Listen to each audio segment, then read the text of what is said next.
Hello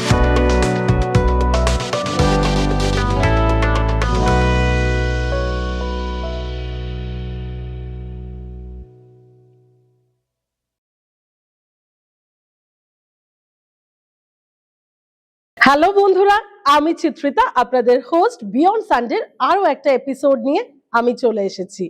আপনাদেরকে অসংখ্য ধন্যবাদ আমাদের এত ভালোবাসা দেওয়ার জন্য।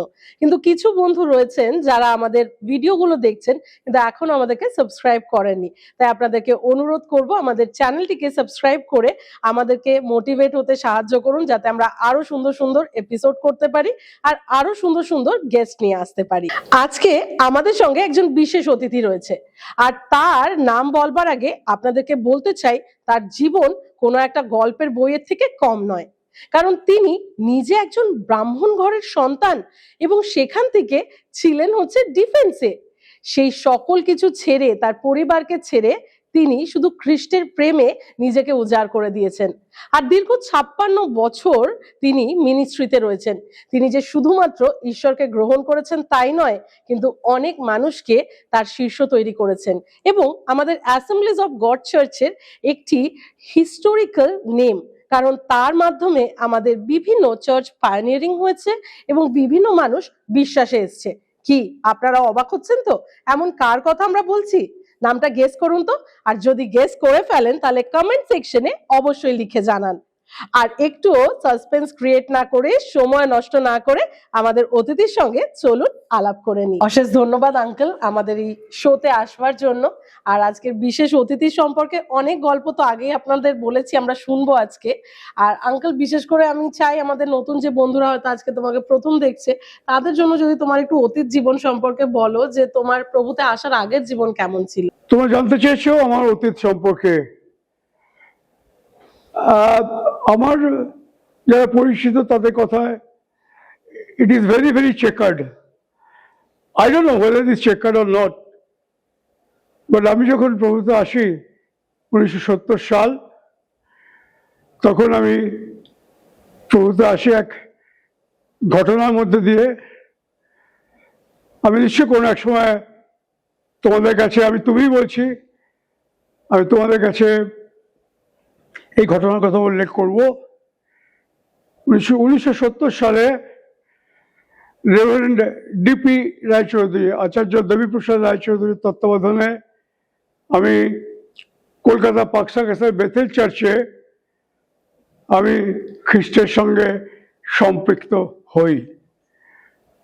আমি এক হিন্দু ব্রাহ্মণ পরিবার থেকে এসেছি এবং শুধু তাই নয়, আমি বিদেশে ছিলাম বহুকাল, দীর্ঘ 15 বছর আমি বিদেশে ছিলাম এবং সেখানকার জীবন সম্পর্কে আমার ধারণা ছিল।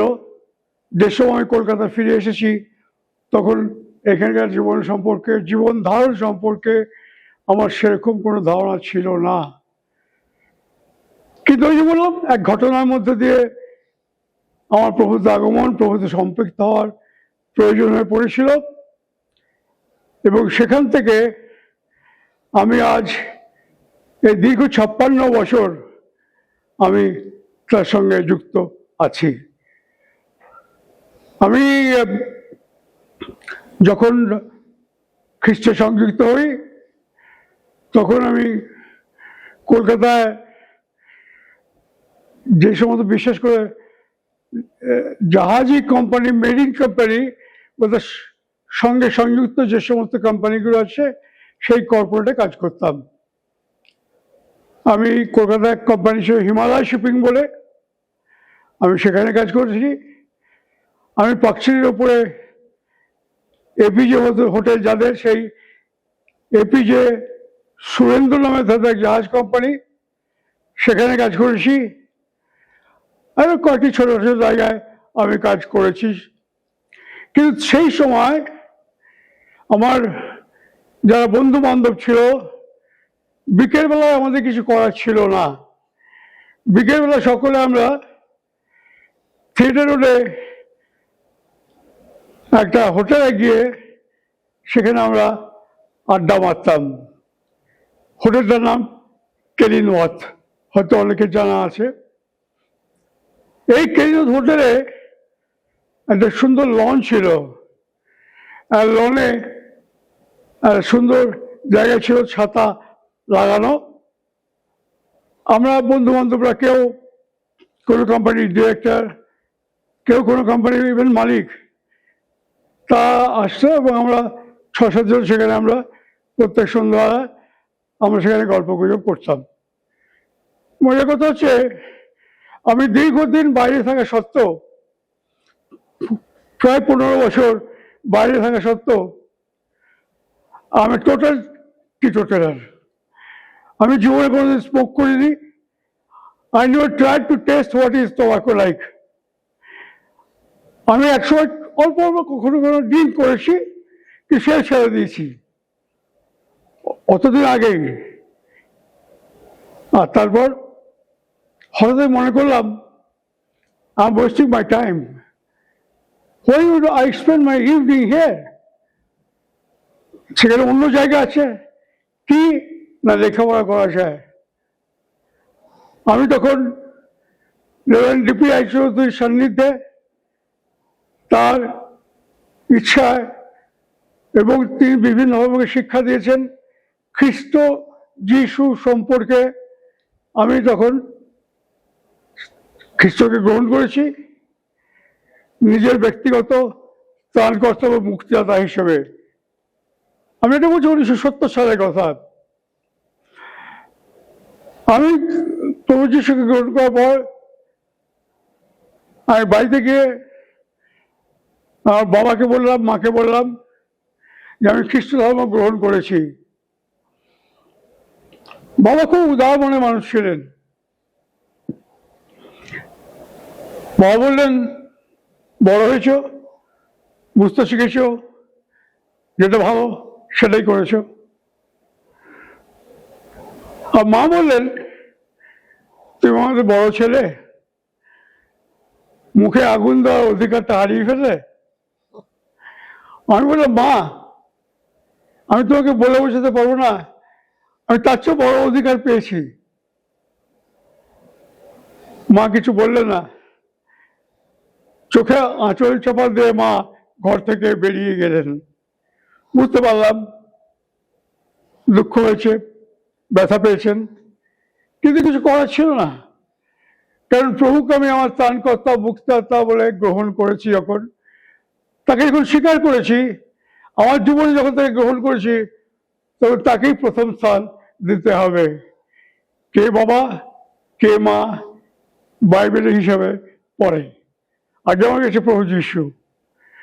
আর সেইভাবেই একদিন যেমন চাকরি থেকে আমি রেজিগনেশন দিয়ে বাড়ি গেলাম, তখন আমি বিবাহ করেছি। 2 বছরের ছেলে আমার, একটি ছেলে আমার, 2 বছরের ছেলে।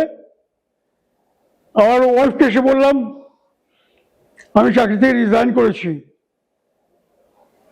কি? হ্যাঁ। তখন আমি আর বেতেল চার্চে যাই না, যে কোনো কারণে হোক। আমি 18 নম্বর স্ট্রিটে অ্যাসেম্বলি অফ গড চার্চে তখন আসি। আর ঘটনা আগে যাওয়ার আগে এটা বলে নেওয়া উচিত, তখন এখানে পালক ছিলেন, পাদ্রী ছিলেন রেভারেন্ড ডক্টর ডি মার্ক বান্টেন। আমার 2টি আত্মিক পিতা, এটা অস্বীকার করার কোনো উপায় নেই। জীবনের প্রথম দিকে ছিলেন রেভারেন্ড ডিপি আইচৌধুরী, পরে আমার আত্মিক পিতা ছিলেন রেভারেন্ড ডি মার্ক বান্টেন। আর প্রতি শনিবার সকালে চার্চের উল্টো দিকেই আমি থাকতাম, আমার বাসা ছিল সেখানেই। আর সেখানে শনিবার সকাল করে পাস্টর বান্টেনের সঙ্গে, পাস্টর বান্টেন প্রতি সকালে রোজ ভোর 4টের পরে এসে প্রার্থনা করতেন চার্চে। আর যেহেতু শনিবার ছিল আমার সময় ছিল না, তাই শনিবার করে আমি এসে পাস্টর বান্টেনের সঙ্গে জয়েন করতাম সেই প্রেয়ারে। আর সকালে প্রার্থনার পরে পাঁচটা অফিসে গিয়ে বসতেন আর নানান কথা হতো। তাই প্রতি শনিবার পাঁচটা বলতেন আমাকে, কল্যাণ মৈত্র যেহেতু আমার নাম, যেহেতু উনি কল্যাণ পুরোটা বলতে পারতেন না, তারপর কল্যাণ, উনি বলতেন কল্যাণ, how are you joining the full-time ministry? I was a pastor, I'm praying. সেভাবে একদিন চাকরি ছেড়ে দিয়ে বাড়িতে চলে এলাম। সেটাও একটা ঘটনা আছে, পরে কোনো একদিন বলা যাবে, যদি আমাকে কোনোদিন আমাদের প্রডিউসার ডাকেন এসে বলা যাবে। সত্যি আমি একটার পর একটা গল্প শুনছি মুগ্ধ হয়ে, আর আমার মনে হচ্ছিল তোমার গল্পটা শুনতে শুনতে যে তুমি অনেক কিছু জীবনে ত্যাগ করেছো, এবং আমাদের পালক আমাদেরকে সবসময় শেখায় যে খ্রিস্টকে পেতে গেলে আমাদেরকে অনেক সময় অনেক কিছু ছাড়তে হয়। কিন্তু এখনকার জেনারেশন বা আমাদের যে জেনারেশন রয়েছে, আমরা বেশিরভাগ সময় দেখি যে খ্রিস্ট বিশ্বাসে থাকতে গেলে সত্যি আমাদেরকে অনেক স্যাক্রিফাইস করতে হয়, এবং আমরা সেগুলো অনেক সময় রেডি নয়। কিন্তু আমি জানি ব্যক্তিগতভাবে যে তুমি একটি সম্ভ্রান্ত পরিবারের ছেলে ছিলে, বড় ছেলে, সম্পত্তি, পরিবার এবং ডিফেন্সের ওরকম একটা জায়গার চাকরি ছেড়ে তুমি এসছো। খ্রিস্টের মধ্যে কি এমন পেয়েছিলে যে এত কিছু তুমি ছাড়তে পেরেছো? আমি যেদিন চাকরি ছেড়ে বাড়িতে এলাম, আমি কোম্পানির গাড়িকে বললাম আর আসতে হবে না, গাড়ি থেকে নেমে বাড়িতে ঢুকলাম। আমার ওয়াইফকে প্রথম বললাম আমি রিজাইন করেছি। ও ভাবতে পারেনি এত একটা কথা আমি ওকে বলবো, বলছি আমি রিজাইন করেছি। হোয়াট? আমি দ্যাটস ট্রু। তুমি কি জানো তোমার ছেলে 2 বছর বয়স? তুমি জানো কাল সকালবেলা মাসের প্রথম তোমার দুধও আসবে, খবরের কাগজও আসবে, এসব লোকের এসে টাকা চাইবে। Do you have money to pay them? I said অবশ্যই। কি বলছো তুমি? মানে হ্যাঁ, আমি তখন অলরেডি ফুল টাইম নয়, আমি তখন পার্ট টাইম পাদ্রী কাজ করি, বিভিন্ন চার্চে যাই, প্রচার করি। আর তখন আমি বললাম যে আমি চার্চে থেকে প্রচার করি যে ঈশ্বর হচ্ছেন জিহোভা জিরি, তিনি আমার সমস্ত অভাব দূর করবেন। দাতা ঈশ্বর, তিনি আপনার সবাইকে দেবেন। যদি ঈশ্বর যদি বলতে পারি চার্চের লোকদের ঈশ্বর তোমাদের দেবেন, আমি সেই একই ঈশ্বরের সন্তান, সেই ঈশ্বর আমাকেও দেবেন। আমি আমার কথাই বললাম যে ঈশ্বর সেই ঈশ্বর আমাকেও দেবেন। এত বিশ্বাস, হ্যাঁ বিশ্বাস কেন রে না, কিন্তু এটা আমি জানি যে ঈশ্বর দেবেন। কারণ আমার ওয়াইফ জানতেন যে আমি আমার বাড়ি থেকে কিচ্ছু চাইনি, নিইনি। আমি বাড়িতে বড় ছেলে, আমার আরেক ভাই আছে, সে ভাই আমাদের বাড়ি ঘর, বিষয় সম্পত্তি, জমি জমা সমস্ত কিছু মালিক হয়েছে ভবিষ্যতে। কিন্তু ঈশ্বর আমায় ভালোবেসেছেন, ঈশ্বর ভালোবেসে সমস্ত আমায় দান করেছেন। যখন আমি কলকাতা শহরে 2টো নয় 3খানা গাড়ি চালিয়ে ঘুরতাম, তখন আমার ছেলে আমাকে কথাই বলেছিল যে আমি বুঝতে পারছি না এগুলো কি করে হয়েছে। ঈশ্বর দিয়েছেন, কারণ হচ্ছে ঈশ্বর দাতায়, ঈশ্বর গ্রহীতা নন, ঈশ্বর দাতা। ঈশ্বরকে দিলে উনি নেবেন, কিন্তু উনি চাইবেন না কখনো। আমি যে ভালো অফার পাইনি তা নয়, ভালো ভালো সুযোগ পেয়েছি। কলকাতায় চার্চ অফ নর্থ ইন্ডিয়ার বিশপ ছিলেন bishop Dinesh Chandra Gorai, doctor bishop right reverend DC Gorai. Bishop Gorai চাইতেন আমি যেন সিএনআই চার্চে জয়েন করি। বহুভাবে খোলা ভাষায় উনি আমাকে বলেছেন, এমন কথা বলেছেন, আমি তো হাত ধরে বলছি কল্যাণ 5 বছরের মধ্যে আমি তোমাকে বিশপ বানাবো, যদি না পাই আমি রিজাইন করব। তখন উনি মডারেটর ছিলেন, কিন্তু তা আমার কাছে গ্রহণযোগ্য মনে হয়নি। আমি এক ঈশ্বর সেবা করি, সেই ঈশ্বরের সাথে যদি তার কাছে যদি আমি সত্যিকার বিশ্বস্ত থাকতে না পারি, তবে কিসের আমি খ্রিস্টান? কিসের আমি খ্রিস্টান? মেথডিস্ট বিশপ ছিলেন তখন বিশপ সম্পদ কুমার, তিনি আমার বাড়িতে চলে এসছেন। কলকাতার 11 বয়স্ক তখন প্রিন্সিপাল ছিলেন মিস্টার গিলবার্ট, ভালো বন্ধু ছিলেন। মিস্টার গিলবার্টকে নিয়ে উনি আমার বাড়িতে চলে এসছেন। আনফর্চুনেটলি আমি বাড়িতে ছিলাম না, আমি তখন ঢাকাতে ছিলাম।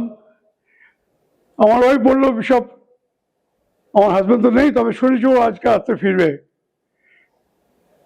কালকে বিশপ বললেন আমার ওয়াইফকে, কালকে দুপুরবেলা লি মেমোরিয়াল স্কুলে আমাদের একটা মিটিং আছে, আর সেখানে ওখানে লাঞ্চও আছে, আমি নিমন্ত্রণ করে গেলাম, পাঁচটাকে কালকে ওখানে পাঠিয়ে দেবেন বললেন, আমার নিমন্ত্রণ রইল। বিশপ এসেছিলেন, আমি রাত্রিবেলা বাড়িতে এসে শুনলাম বিশপ এই কথা বলেছেন। অবশ্যই তার সম্মানার্থে পরের দিন দুপুরবেলা আমি লি মেমোরিয়াল স্কুলে গেলাম। বিশাল বড় টেবিলের চারপাশে মিটিং হচ্ছে, অনেক লোক, প্রায় 25-30 জন লোক, কি তার চেয়েও বেশি, সব পাদ্রী। সেখানে উনি আমাকে ডেকে ওনার পাশে বসালেন, খালি চেয়ারটা খালি রেখেছিলেন বোধহয়, বসালেন, অনেক সম্মান দিলেন। আর মিটিংয়ের পরে উনি আমাকে আলাদা ডেকে নিয়ে গেলেন, বুঝলেন, পাশে করলাম, আমি চাই আপনি মেথডিস্ট চার্চে জয়েন করুন, আর আপনাকে আপনার সেই হালেলুয়া বন্ধ করবো না, আপনার হালেলুয়া আপনি করতে পারেন, কিন্তু দয়া করে চার্চের সার্ভিসের সময় করবেন না, তারপরে করুন, আমাদের এখানে হালেলুয়া কেউ বলে না। আমি হাসলাম, এসে বললাম, বিশপ ভেবে দেখবো। আজকে ক্যামেরার সামনে বলতে আমার কোনো দ্বিধা নেই। ওয়ার্ল্ড ভিশন আমাকে খুব বড় চাকরি, লোভনীয় প্রস্তাব দেয় চেন্নাই অফিসের জন্য। তখন চেন্নাই ছিল, তখন ছিল ম্যাড্রাস অফিসের জন্য আমাকে খুব বড় প্রস্তাব দেয়। আমি গ্রহণ করি, কারণ ঈশ্বর যদি আমি বিশ্বস্ত থাকতে না পারি। আমি অ্যাসেম্বলি অফ গড থেকে প্রভুকে চিনেছি। আমার জীবনের শেষ দিন পর্যন্ত আমি সবাইকে বলে থাকি, আমার পেছনে একটা আনসিন স্ট্যাম্প আছে, দেখে নিও, ওটা অ্যাসেম্বলি অফ গডের।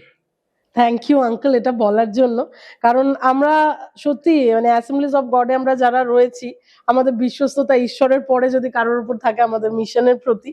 আর এমন একজন অতিথি আজকে আমাদের সঙ্গে রয়েছে যার কাছে অ্যাসেম্বলিজ অফ গড চার্চের অনেক চার্চ তিনি তৈরি করেছেন, তিনি নিজের হাতে সেগুলোকে প্লান্ট করেছেন। আর আঙ্কেল, আমি তখন যখন ব্যাক ক্যামেরায় গল্প করছিলাম, তুমি বলেছিলে আমাকে যদি আমাদের দর্শক বন্ধুদের সঙ্গে একটু ভাগ করে নাও যে কতগুলো চার্চ তোমার হাতে তৈরি। অ্যাসেম্বলি অফ গড চার্চের আইসিআই ডিরেক্টর থেকে আমাকে ট্রান্সফার করলো মিশন ডিপার্টমেন্টে।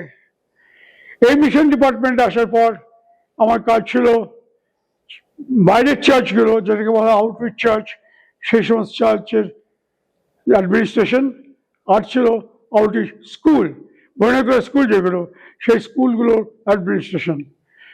আমি ঈশ্বর অনুগ্রহে সমস্ত পশ্চিমবঙ্গে, আপনি সে পুরুলিয়া বলুন, বাঁকুড়া বলুন, দুর্গাপুর বলুন, বর্ধমান বলুন, তারপর আস্তে আস্তে আপনি নিচের দিকে নেমে আসুন।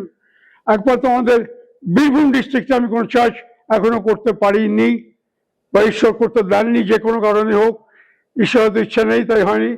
কিন্তু ওপরে আপনার দার্জিলিং থেকে নিচে আপনার ডেল্টাতন সুন্দরবন পর্যন্ত 52টা চার্চের পাইনিয়ারিং করতে ঈশ্বর আমাকে সুযোগ করে দিয়েছেন, এটা ঈশ্বরের গৌরব। আর আমাদের কাছে স্কুল, পশ্চিমবঙ্গে অ্যাসেম্বলি অফ গডের 29টা স্কুল আছে, 29 স্কুল। আমি জানি আপনারা কতজন জানেন, এই 29টা স্কুলের মধ্যে আমার কাছে 10খানা স্কুল ছিল, 10 আউট অফ 29। এই সবগুলো ইংলিশ মিডিয়াম স্কুল তা নয়, কিছু আছে ভার্নাকুলারে, সেগুলো দেখতে হতো।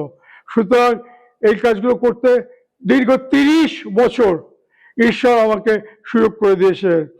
আমি 30 বছর এখানে কাজ করেছি। 1978 থেকে আর 2008 পর্যন্ত। যত আমরা এই আলোচনার গভীরে যাচ্ছি আর আঙ্কেলের থেকে বিষয়গুলোকে শুনছি, আশা করছি আপনাদের প্রত্যেকের ভালো লাগছে। আর সত্যি একটা এপিসোডে তো কখনোই এই জিনিসটাকে কভার করা সম্ভব নয়। পরের সপ্তাহেও আমরা আঙ্কেলকে নিয়ে ফিরে আসব। এখন আমরা তার মেডিকেল হেলথের বিষয়ে শুনবো, কারণ তার জীবনে অনেক অলৌকিক সাক্ষ্য রয়েছে। তিনি এই যে দীর্ঘ 56 বছর তার জীবনে ঈশ্বরের সাথে পথ চলায় অনেক উত্থান পতনের মধ্যে দিয়ে তিনি গেছেন, সেটারই বিভিন্ন নিদর্শন তিনি আমাদের কাছে তুলে ধরছেন। আপনারা কমেন্ট সেকশনে আমাদেরকে অবশ্যই জানাবেন যে যদি আপনাদের তার কাছে কোনো প্রশ্ন থাকে, পরবর্তী ক্ষেত্রে আমরা তাকে আবারও নিয়ে এসে সেই কোশ্চেনগুলো আলোচনা করব। আর এখন এই সময় আঙ্কেল বিশেষ করে আমরা শুনবো যে তোমার যে শারীরিক অবস্থা, যেটা আমরা জানি খারাপ ছিল, হসপিটালে তুমি ভর্তি ছিলে অনেকদিন, সেখানে কিরকম অভিজ্ঞতার মধ্যে দিয়ে গিয়েছিলে? ঈশ্বর ধন্যবাদ করি। আমাকে আমাদের অ্যাঙ্কার চিত্রিতা জিজ্ঞেস করেছে যে কিভাবে সম্ভব হলো। আমি যখন বাড়ি থেকে বেরিয়ে আসি, আমি বললাম আপনাদের যে বাবা কিছু বলেননি, পরবর্তীকালে বাবা খ্রিস্টকে জেনে গেছিলেন। আমার বাড়ি থেকে কিন্তু একমাত্র আমি প্রভুর কাছে এসেছি। মা বলেছিলেন বড় ছেলে হওয়াতে তুমি আমাদের মুখে আগুন দেওয়া অধিকারটা হারালে। আমি বলছিলাম মাকে, মা আমি যে তার চেয়ে বড় অধিকার পেয়েছি। আমার বাড়িতে আমার আত্মীয় পরিজন, বিশেষ করে আত্মীয় পরিজনরা, তারা আমার কাছে দূরে থাকার চেষ্টা করতে আরম্ভ করলো। এটি ঘটনা না বললেই নয়। আমি আমার ওয়াইফকে নিয়ে কাকিনাড়ায় আমার জ্যাঠামশাই থাকতেন। উনি আরবিতে ডাক্তার ছিলেন, কর্নেল ছিলেন। ওনার মেয়ের বিয়ে, জ্যাঠাতো বোন, তার বিয়েতে আমি এবং আমার ওয়াইফ গেছি। মেয়েদের মধ্যে যখন আমার ওয়াইফ ছিল, সকালবেলায় গিয়ে পৌঁছেছি, মেয়েদের মধ্যে ছিল তখন আমার ওয়াইফ সিঁদুর পরে না বলে তাকে উপহাস করা হচ্ছিল, হাসি ঠাট্টা মেয়েদের মধ্যে হচ্ছিল। আমার ওয়াইফ খানিকটা কাঁদতে কাঁদতে এসে আমাকে বলল যে এখানে থাকা আমার পক্ষে মুশকিল। আমি সিঁদুর পরি না বলে আমাকে উপহাস করছে, আমাকে নিয়ে নানান মস্করা করছে এরা। কোনো কিছু বলার নেই। সুটকেসে তুললাম, 2 দিন থাকবো বলে যেতে হয়েছে আমাদের। সুটকেসে তুললাম, চলো সোজা ওকে নিয়ে এসে আমার গাড়ি ছিল, গাড়িতে এসে সুটকেস রাখলাম, স্টিয়ারিংয়ে বসলাম, ওয়াইফকে পাশে বসালাম। কাকিনাড়া থেকে আমি আবার এই কলকাতা ফিরে এলাম। এই ঘটনা এইভাবে আত্মীয়স্বজনরা আমাদের উপর মানসিক অত্যাচার করেছে অনেক ঘটনায়, কিন্তু খ্রিস্টের প্রতি তার জন্য আমার বিশ্বাস কোনোদিন 1 ফোঁটা কমে যায়নি। কারণ খ্রিস্ট যিনি আজকে আমাকে নতুন রাস্তা দেখিয়েছেন বাঁচবার জন্যে, এবং এখন এই 80 বছর বয়সেও আমার ওপেন হার্ট সার্জারি হয়ে গেছে, একবার না দ্বিতীয়বার। ভেলোর হাসপাতালে যখন অপারেশন টেবিল আমাকে তোলা হয়েছে, হাসপাতাল মেডিকেল ডাইরেক্টর, যেহেতু তিনি আমার বন্ধু ছিলেন, প্রোটোকল ভেঙে মেডিকেল ডাইরেক্টর কোনো ওটিতে কোথাও আসেন না, কিন্তু প্রোটোকল ভেঙে আমার অপারেশন হচ্ছে বলে উনি চলে এলেন। তারপরে ঘটনাটা অন্যরকম মোড়। ডক্টর জর্জ, যিনি আমার অপারেশন করছেন, সেই সময় করবেন, রেডি হয়ে গেছেন, সঙ্গে আরো 5-6 জন ডক্টর চন্ডী আছেন ওখানে, উনি তখন মেডিকেল ডিরেক্টর ভেলোর হাসপাতালের। তখন হঠাৎ আমি দেখছি আমার সেন্সে আমার চারদিকে কেউ নেই। একটা নার্সও দাঁড়িয়েছে, আমার সিস্টার ডক্টরটা কোথায়? They're hunting for you, just look at it. হ্যাঁ সত্যি। তারপর কিছু পর ডক্টর জর্জ এসে বলেন মিসেস মৈত্রকে ডাকো। আমার ওয়াইফ ডক্টর জর্জের অফিসে ছিল, তাকে তার অফিস থেকে ডেকে আনা হলো, লুক অ্যাট দিস মনিটর। আর মনিটরের দিকে তাকিয়ে আমার ওয়াইফ কাঁদতে আরম্ভ করে দিল, হাওয়া করে কাঁদতে আরম্ভ করে দিল। আমি খুব ঘাবড়ে গেলাম। আগেবারে আমার 3টে ওপেন হার্ট সার্জারি হয়েছে, এবারে তো আরো বেশ কিছু হতে পারে, আর অনেক খারাপ অবস্থা আমার। ওই ফেরমকে কাঁদছে কেন? আমি কিছু খারাপ কিছু আছে? বলছে না। তারপর সকলের সামনে বললো যে এরকম, আমি হাসপাতালে যে রুমে থাকতাম সেখানে আমার ওইকে থাকতে দেওয়া হতো, ওই ডিভান দেওয়া হতো, ওনার ডিভানের উপর থাকতেন রাত্রিবেলা। মানে কালকে যখন অল নাইট প্রার্থনা করছি তোমার জন্যে, god gave me some vision, ঈশ্বর আমাকে ভিশন দিয়েছেন। আমি সেই দর্শন দেখলাম যে তোমার সমস্ত যে ব্লকেজ, কোনো ব্লকেজের নেই, সব পরিষ্কার হয়ে গেছে, ব্লাড উঠছে আর নামছে, ব্লাড উঠছে আর নামছে, কোনো অসুবিধা নেই তোমার। আজকে এই মনিটরে ঠিক একই জিনিস দেখতে পাচ্ছি আমি, যে কোনো এখন তোমার মধ্যে সমস্ত ক্যাথিটার ঢোকানো আছে, কিন্তু এই দেখতে পাচ্ছি কোনো কিছু অসুবিধা নেই তোমার, পরিষ্কার হয়ে গেছে তোমার হার্টে সমস্ত কিছু। আমি বললাম ওখানে দেখে হালেলুইয়া, হালেলুইয়া। আর সত্যি তাই, বিকেলবেলা 2টো ডাক্তার আমার রুমে এলেন আমার সঙ্গে দেখা করতে, এসে বললেন আমরা খ্রিস্টান না, আমরা হিন্দু ডাক্তার। একজন বললেন আমি 15 বছর এই ভেলোর হাসপাতালে আছি, একজন বললেন 9 বছর আছি, একজন বললেন আমি গুজরাট থেকে এসছি, একজন বললেন আমি ছত্তিশগড়ের লোক। আমরা অনেক শুনেছি মিরাকেল সম্পর্কে, অনেক শুনছি ঈশ্বরের ডিভাইন হিলিং সম্পর্কে, কিন্তু আজকে তাই প্রত্যক্ষ দেখলাম যে ডিভাইন হিলিং কাকে বলে, মিরাকেল কাকে বলে। চিত্রিতা এখানে শেষ নয়, कहानी अभी शुरू हुआ, ये तो अभी ट्रेलर है। এরপরে ভেলোর হাসপাতালে তারপর দিন থেকে যত পেশেন্ট তারা অপারেশনে যাবেন ওটিতে, চেষ্টা করে তাদেরকে আমার রুমে পাঠিয়ে দেওয়া হতো। আগে যাও, ওখানে এক রেভারেন্ড মহিত আছেন, টাকা থেকে প্রার্থনা নিয়ে এসো, তারপর আমরা তোমাকে ওটিতে তুলবো। কিভাবে সম্ভব হয়? ঈশ্বর তো সভাপতি না থাকে। তিনি বলেছিলেন তার শিশুদের সম্পর্কে, তোমরা আমার চেয়ে বড় বড় কাজ করবে, তোমরা আমার চেয়েও বড় বড় কাজ করবে। এ কাজ ঈশ্বর করেন, এ কাজ আমি নয়, সত্যি এ কাজ ঈশ্বর করেন। ঈশ্বর গৌরব হোক যে আজকে এখন আমি সেরকম করে, আর যে কথা বললাম এ কথা 1916 সালের, তারপরে দেখুন এখনো 10 বছর আমি কিন্তু বেঁচে আছি, আমার কিছু হয়নি এখনো। অসুখ বিসুখ সাধারণ লোক হচ্ছে, হয়নি তা না। এরপর হাসপাতাল গেছি, অনেকবারই গেছি, কিন্তু হার্টে কোনো কমপ্লিকেশন নিয়ে আর যাইনি।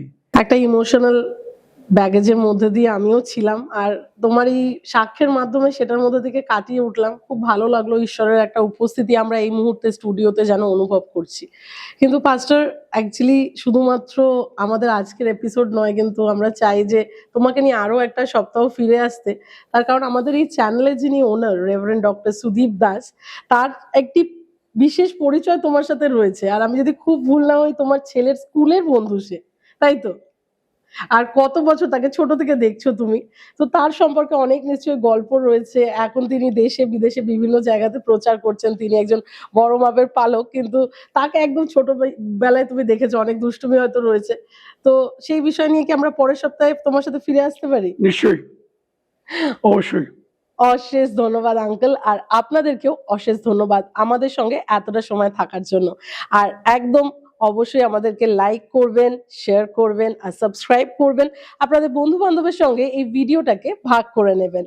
পরবর্তী সপ্তাহে আমরা আরো কিছু মজাদার গল্প নিয়ে ফিরে আসছি।